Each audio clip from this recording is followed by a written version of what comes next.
Hello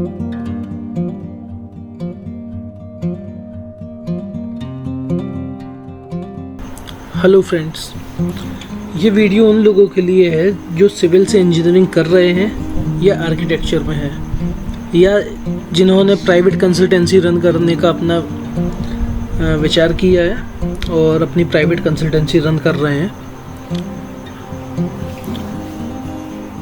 कुछ चीज़ें हैं जो उन्हें उनकी जानकारी में होना ज़रूरी है, एक अच्छी तरह से और टेंशन फ्री होकर जो कंसल्टेंसी रन कर सके। इसके लिए इन चीज़ों को समझना ज़रूरी है।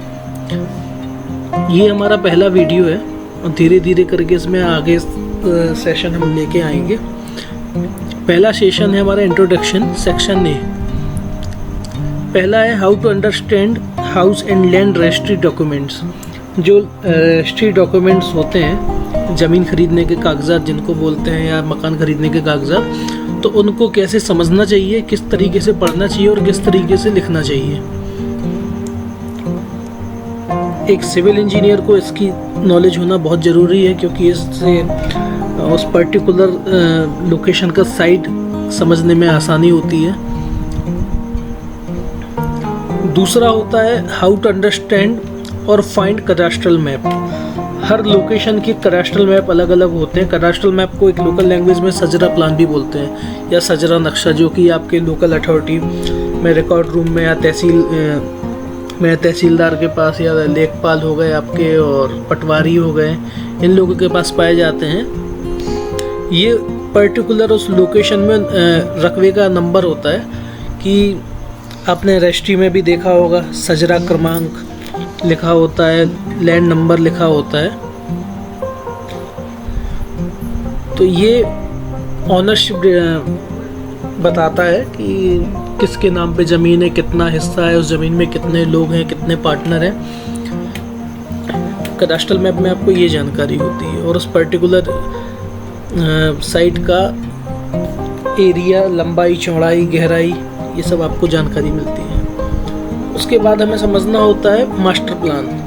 How to understand master plan. हम मास्टर प्लान को कैसे समझें, मास्टर प्लान को कहाँ ढूंढें, मास्टर प्लान होता क्या है। तीसरी वीडियो में हम ये डिस्कशन करेंगे। और चौथा है how to understand and find building bylaws and related act.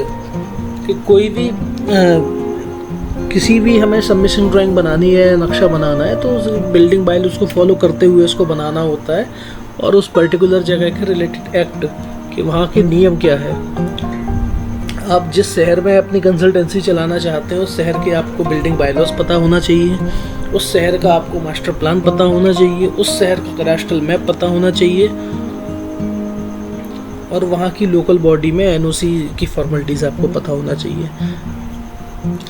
पहला तो ये सेक्शन हो गया। इसके बाद दूसरा सेक्शन हम आएंगे।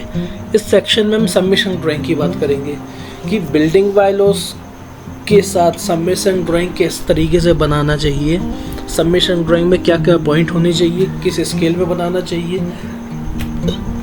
उसके बाद हम रेसिडेंशियल सबमिशन ड्राइंग के बारे में चर्चा करेंगे, फिर हम कॉमर्शियल सबमिशन ड्राइंग के बारे में चर्चा करेंगे, फिर रेसिडेंशियल कम कॉमर्शियल के बारे में चर्चा करेंगे।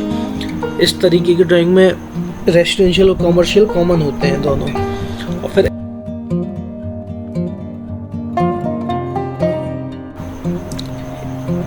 इंडस्ट्रियल बिल्डिंग के बारे में चर्चा करेंगे, इनको कैसे बनाना चाहिए, कैसे इनकी सबमिशन ड्राइंग होती है, इसके बारे में हम डीप चर्चा करेंगे।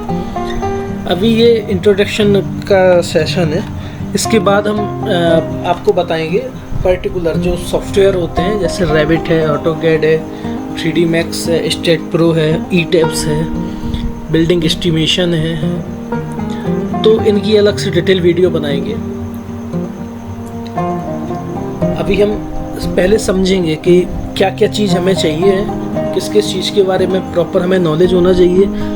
आजकल क्या होता है कि हम सॉफ्टवेयर चलाना तो सीख लेते हैं, पर प्रॉपर जब हमें उसकी कमांड नहीं पता है, प्रॉपर बायलॉज नहीं पता है, तो उस जगह सॉफ्टवेयर आप सीख के कुछ कर नहीं पाएंगे। बहुत से लोग मैंने ऐसे देखे हैं जिन्हें सॉफ्टवेयर चलाना तो आता है पर उन्हें लोकल अथॉरिटी की बायलॉज ही नहीं पता है, तो उस जगह वो फेल हो जाते हैं, उस जगह काम नहीं कर पाते हैं, परेशान हो जाते हैं। तो सबसे पहले लोकल अथॉरिटी को समझना ज़रूरी है। आज के लिए इतना ही। यदि आपको वीडियो पसंद आया हो तो like, comment, share and subscribe करें और ज़्यादा से ज़्यादा लोगों को पहुँचाएँ ताकि उन्हें हेल्प मिले। Thank you.